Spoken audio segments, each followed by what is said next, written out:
Thank you for the questions. And I also am learning. I was really listening to Agnello, to Bangkit, and Lawera's presentations, and how all of these, as well as the insights from Ms. Bencharat and Mr. Heramba, insights on how all of these presentations together, you know, form a bigger picture, paint a bigger picture of what's happening or transpiring in Southeast Asia. Now, with the concern on whether or not um, bayanihan as the core concept of a social movement. Again, bayanihan in itself is a core concept of mutual aid and cooperation. Hence, my rogue idea was to look at this concept and how it can fire up this emerging um, collective movement or collective action by people, by private individuals who are already outside the immediate community of jails. Now, recently in the Philippines, there have been left and right vloggers, chef vloggers, who started posting about them cooking for city jails, to address somehow. So, my proposal was maybe we can look at this um, maybe minuscule, but nonetheless collective efforts, to address the problems that are being faced by jail systems. No? Because this is a population that is largely forgotten by many. And I witnessed that as a young student and up to now. So my idea was if we study this as a collective movement, then perhaps this advocacy will grow further. I mean, not because they're convicts, not because they're criminals, that they are deprived of liberties, that they are deprived of human rights. I mean, they also have rights. So I think I like what Nelson Mandela said, that if you were to study, society, you look at how they treat not their biggest citizens, but those at the lowest. So it tells something about humanity. So that's my proposal. We study this. Is this a social movement? If it doesn't yet meet that, well, in terms of number of people engaged, then perhaps we can make it grow. But really to push forward that awareness to the public, because not a lot of scholars would write about them. Because, well, again, they're largely forgotten by society at large. But also, I'd like to connect somehow to Anielo's paper that the mega population in our prisons, Philippine prisons, is also a big offshoot of the populist term, populist yet authoritarian term of Duterte, which Mr. Anielo has presented to us as he gave us broad strokes of a comparative look at different political systems in Southeast Asia. Thank you. Thank you, Rita. And actually, I should mention that there are similar groups organized to provide support to the political detainees in Thailand, but only limited to political detainees. So I think from what I heard from the experience in the Philippines, actually the same thing is also happening here. Yeah, so that's very interesting. Thank you. Okay. Yeah, may I add a little response? Yeah. Our research, I think, is one of the first to show that political dynasty, which is rampant in many districts in Indonesia, actually has bad effect on income growth. The thing is, we compare between a district with its province average and also district with its neighboring districts. So meaning that if my income grow at 5%, there is a problem when my people in the neighboring area, their income grows at 10%. So meaning that something affect these numbers. And in this case, we argue that the behavior of the leaders that is tied to local oligarchy, they don't promote for general well-being. So this is a problem. And then secondly, a couple of years ago, there's a wide discussion in Indonesia that they demand that political dynasty needs to be limited but then the demand was not was failed. And I think because they don't have the quantitative numbers, this study can help to provide the empirical evidence about the negative sides of political dynasty. Thank you very much. Thank you. Onielo? Yeah, can I ask to repeat the question? Was about the what I mean with illiberal authoritarianism, is right? Yeah. Yeah, in case of in Indonesia, right? Yes, because you Yeah, because I provide because I don't use the term authoritarian term because in a theoretical way, what I think is Indonesia is not going through an authoritarian term, and we will not be an authoritarian regime because in the political structure Indonesia do not permit this. But probably will be an autocratic, maybe a liberal authoritarian. This means that probably will be a lot of norms, maybe also some set of human rights activists and rights and security. But in terms of how you use this, will be less. For example, if you will be maybe election, we have an opposition, we have a strong constitution, but you have the police then kill you in the street, for example. So in the police state, or maybe you have a really strict law, for example, regarding this was happening in Indonesia, for example, in the penal code or in the omnibus law. So in the or even if we want to make more economic policy, for example, the economic situation is liberal, but in terms of politics, it's a very authoritarian in some way. For example, for this, it is not just happening in Asia, but also in other countries, for example, in Europe. I prefer to use not authoritarian because it's not authoritarian in terms of social systems. You are not living in a totalitarian regime, as for example was the junta under Thailand or maybe or Cambodia, or it's different. But you have a repressive terms in the norms way. So strict rules, repression with minorities, and so on. So for this, I try to explain that probably Indonesia is more a liberal authoritarian regime in my way of perspective. But it's of course theoretical. As you say, Professor, it's not a new term, it's already used in the literature. So I don't know if it answers your question. Yes, thank you. And I think Laura for the last. All right. So thank you very much for the question. So I will probably answer from Mr. Wijayanto. Do you also look at other social media such as Facebook, Twitter, and TikTok? Well, actually, my focus right now is only Instagram right now, even for my PhD research as well, that I focus on female digital activists on Instagram, because I think this also answer from Miss Benchara Chua that the uniqueness of Instagram is like it's basically a photo sharing app, and also it could be like used for this archiving, the archiving. How do you actually want to narrate your accounts, something like that.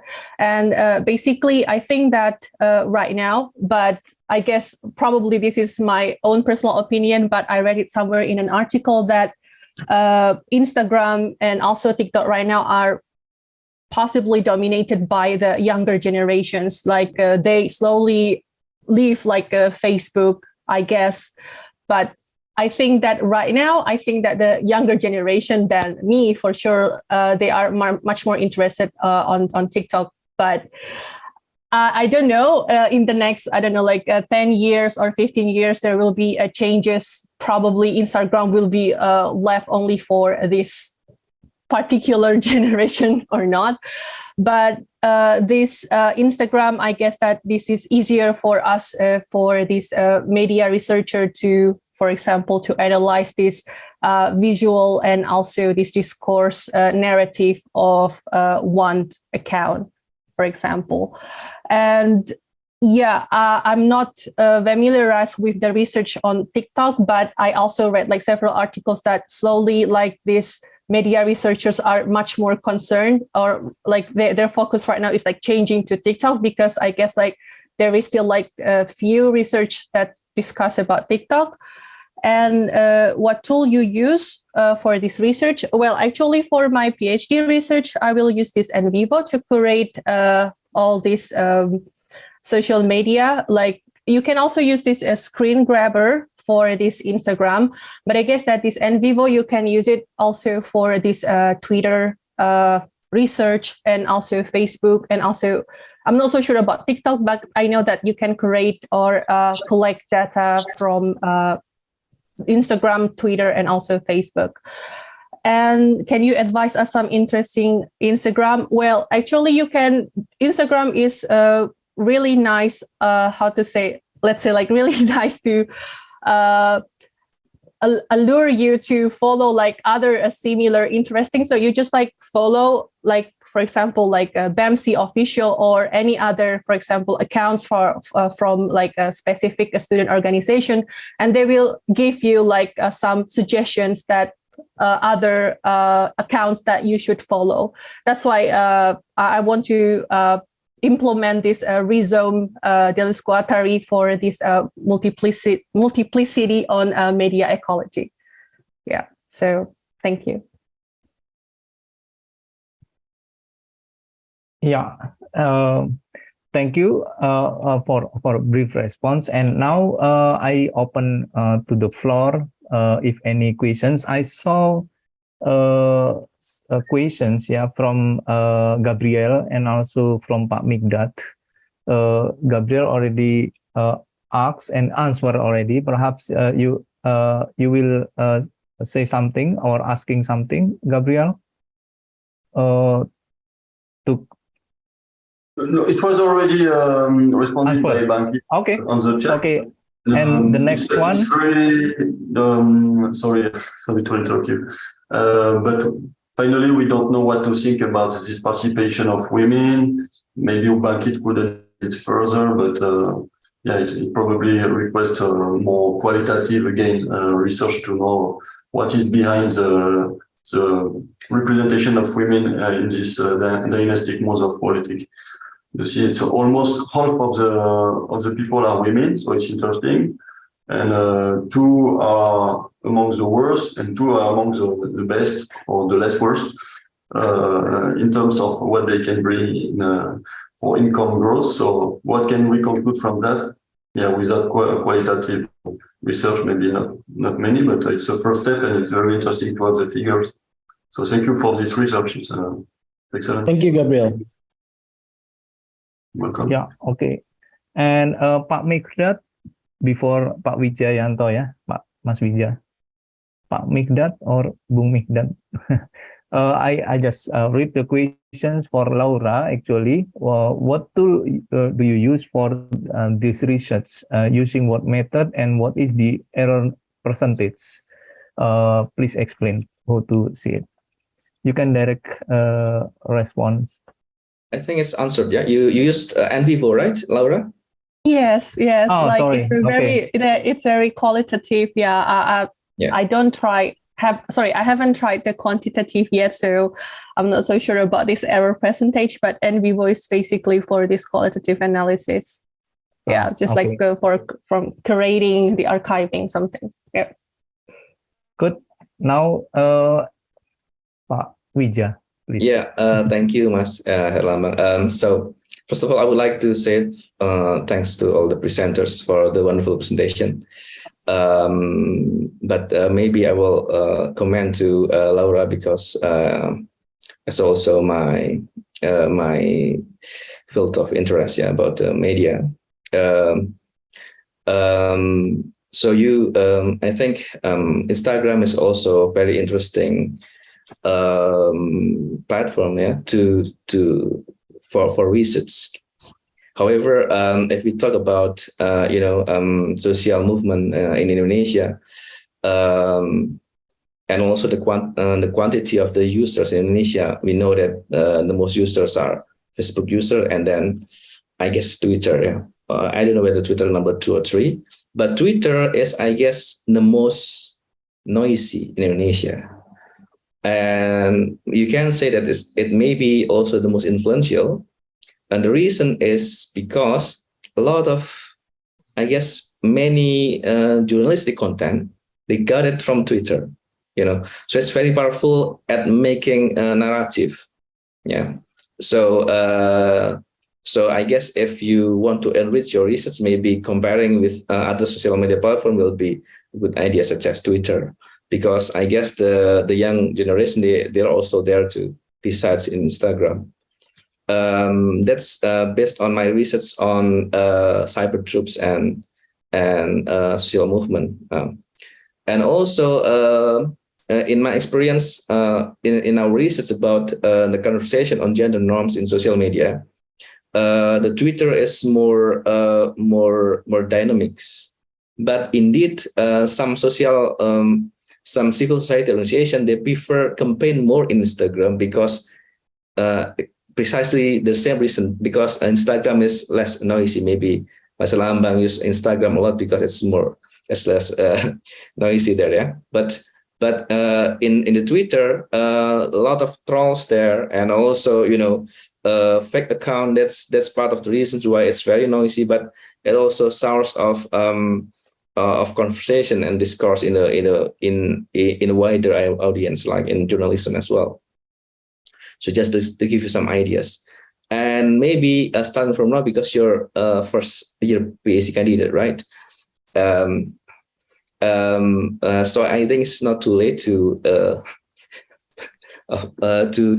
broaden it, because one day I remember, maybe you can think what kind of publication in the next stage. Yeah, if you have more comparisons, you have more options to publish your work. Because I remember one day I did a peer review to a paper about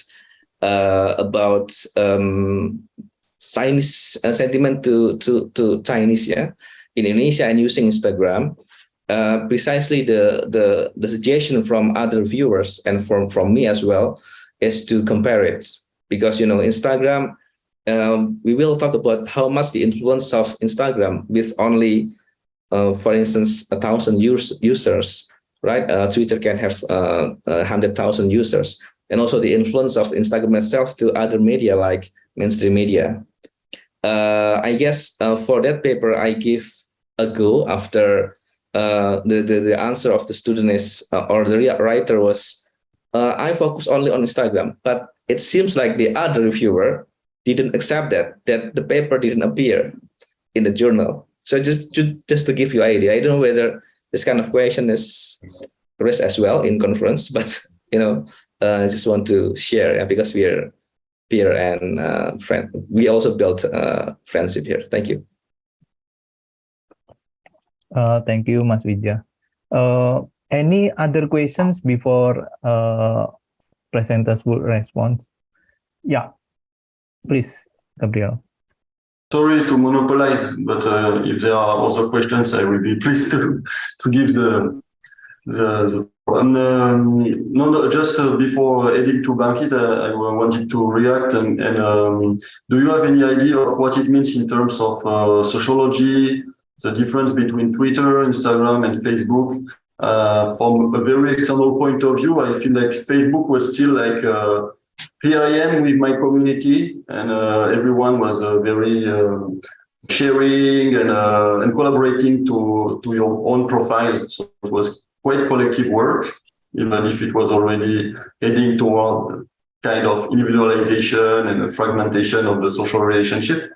But I feel that Instagram is furthermore individualized. It's like it is me, it is my profile, my universe.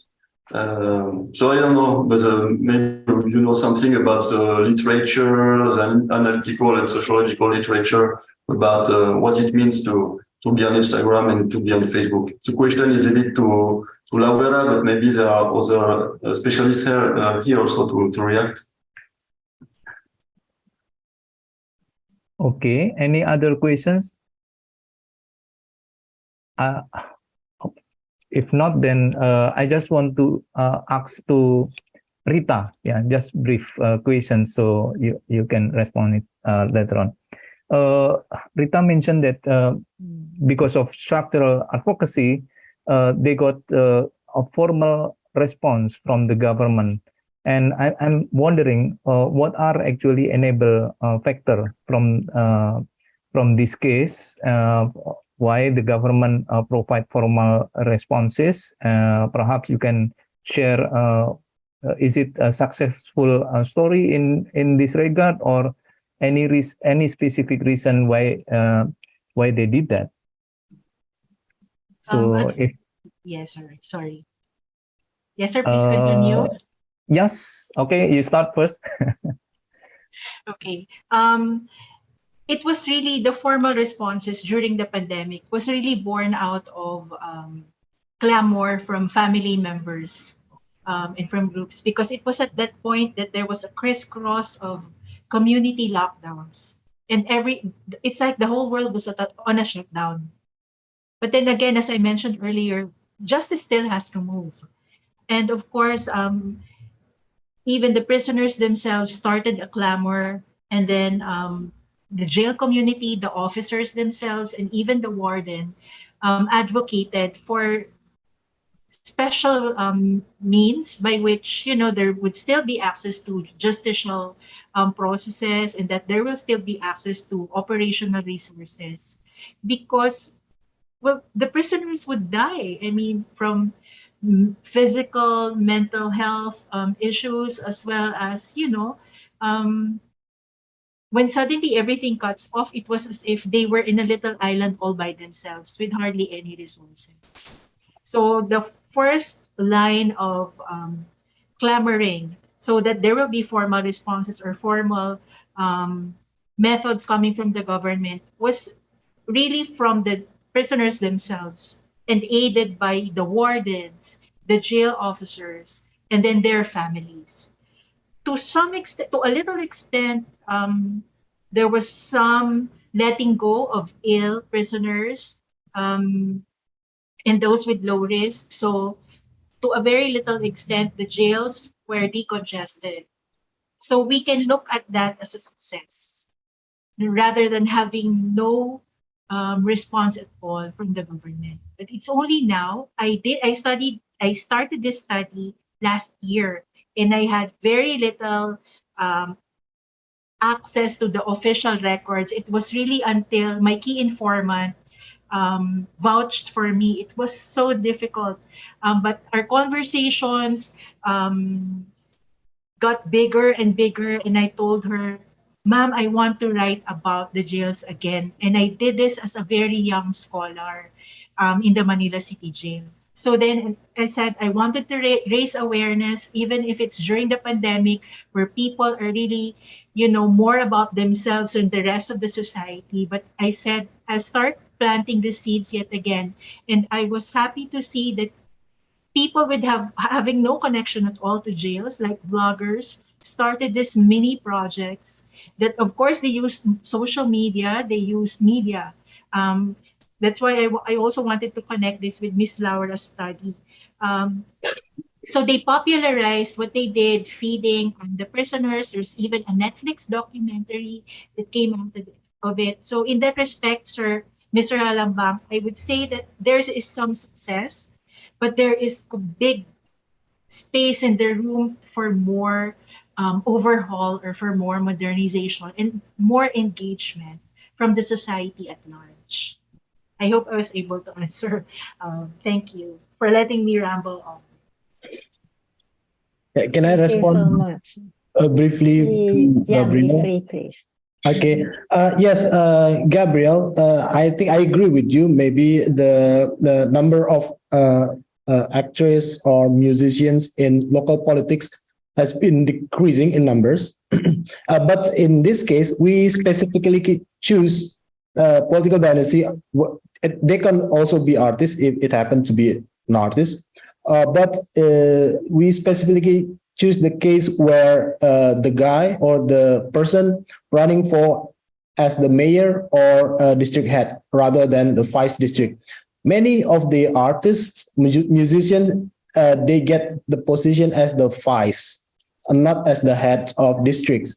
And I think this is because uh, local oligarchies only wish to get from their popularity, and for the financial backers, and the political consolidation is coming from the local leaders himself or herself. And then just one point about the number, quite a lot of number of women leader. There is also this effect that the male leader, which is the husband or the father, has at the end of the two-term period at 10 years.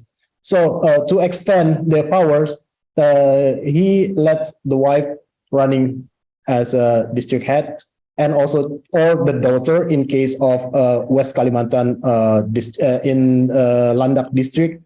So there is also the reason why 7 out of 17 cases are woman-led districts. Thank you.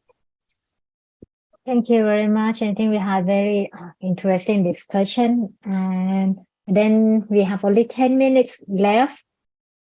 We would like to ask the panelists to maybe give a sentence or two or reflection on what would be like the future research on social movement based from what you have done so far and the exchanges that we have today.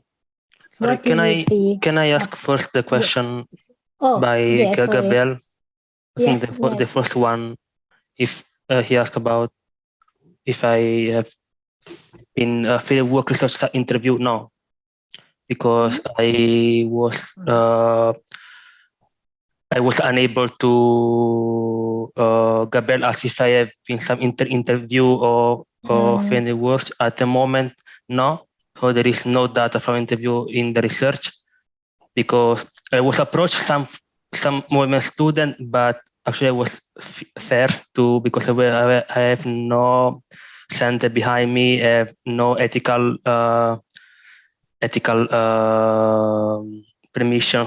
So I thought it was better for me to not get interview with some social movement without permission by some center or university. So until now, no. But maybe in the future, right? Yeah, maybe. I hope so. Yes, and I know that you are exchanging a lot with your peers and friends and colleagues, and many of them are activists or people engaged, so it's a kind of informal interview for the moment. Informal interview, yes, but I don't know if it's ethical to put inside without the permission. Still, I mean, I bachelor in Indonesia, so I still fear that I don't know if it's legal or not like this. You know what I mean? Thank you.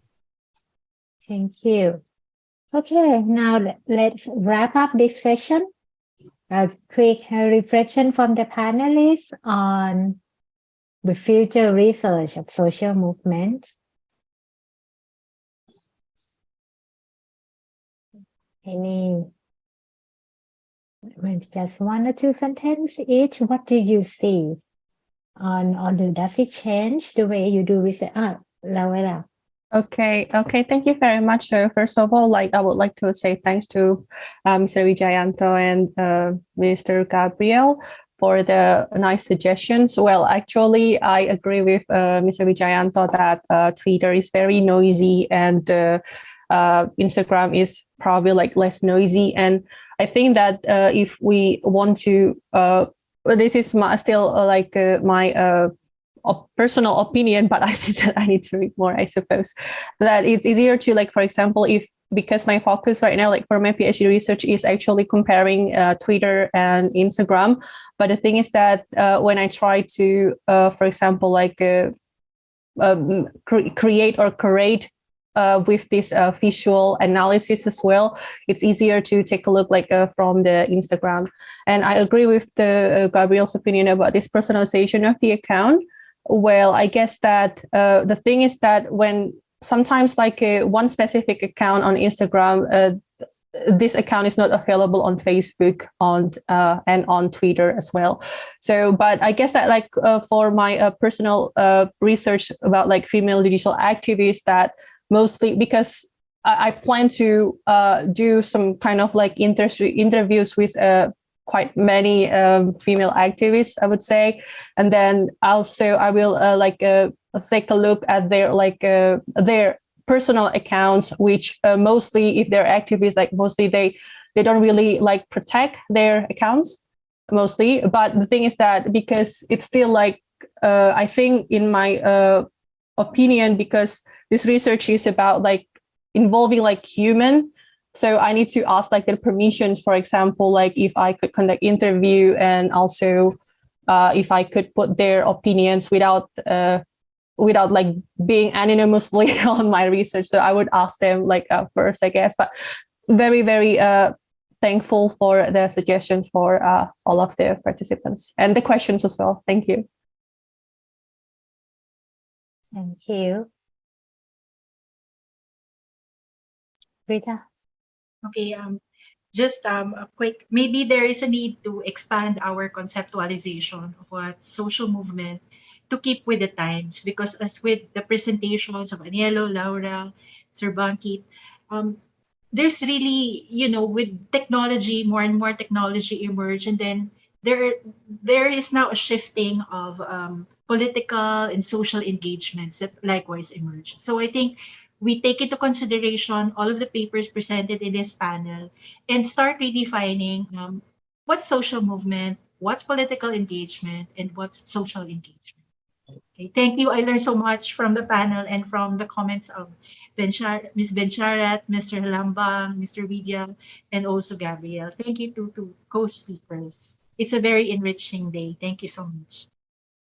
Thank you, Rita. Yeah, I think those are like what the changing nature of the social movement and the context around it that we need to take into account in our study. Anielo,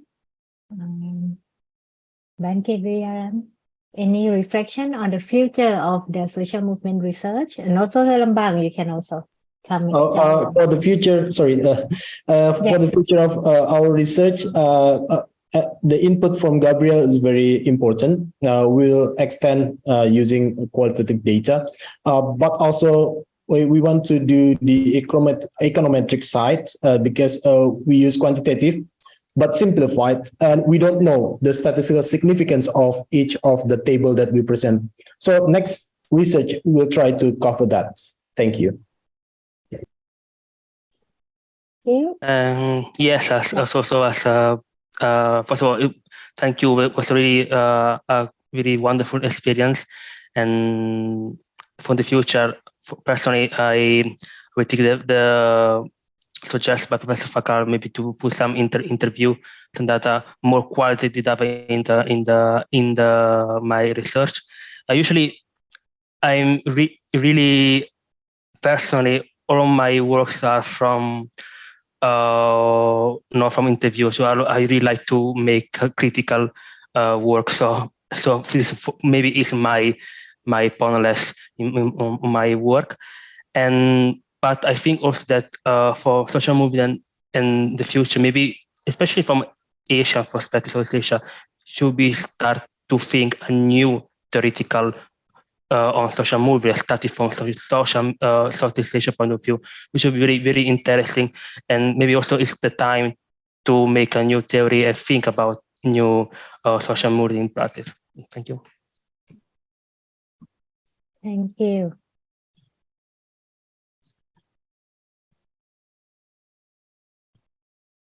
Lambang? Yeah.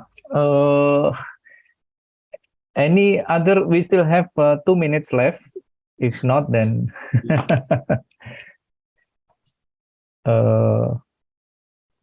if there is no other comments, then actually I and P-Ben prefer to have answer in concluding decisions by presenters, instead of making own conclusions. However, of course, this session will be not end for dialogue or for discussing about social movement on the basis of research, of course, and we need to find something. What is that? Sort of like an alternative in order to see the possible exchange, considering the meaningful, progressive, and also to what extent it would change significantly for protecting citizens. It will be very great ideas in perhaps we will build together, not only in the context of concept, but also in real situations. Of course, this conference or this panel would enable to that. I think that's all our sessions, and thank you very much for all presenters and also PBN for this chair, and also the host from Universitas Diponegoro. Now I hand over to the host. Thank you, and applause for all. Thank you.